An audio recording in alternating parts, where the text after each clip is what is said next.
ময়মনসিংহের বৃদ্ধ হালিম উদ্দিন আকন্দকে জোর করে মাথার চুল কেটে দেওয়ার দৃশ্য সম্প্রতি সামাজিক যোগাযোগ মাধ্যমে ভাইরাল হয়েছে।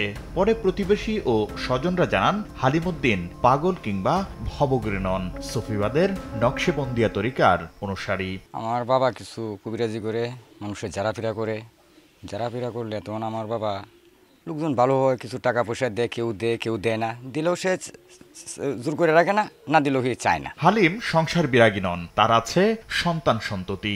ঘটনার পর থেকেই মানসিকভাবে বিপর্যস্ত হালিম উদ্দিন। কাশিগঞ্জে বাজারে উঠছি, এই তারা ঘেরাও করছে, আমার ঘেরাও করে বাদে উড়াউড়ি করছি, উড়াউড়ি করে পারছি না, বাদে আমার এই যাতে আমার হলাই দেয় হিসে দেয় আটটি না এইবা বানছে, বাদে হুতায় আছে, হুতায় বাদে আমার চুল কাটছে। আমি এটা বলছি, আল্লাহ তুই দেখিস, আমি মাপ চাই তোর কাছে।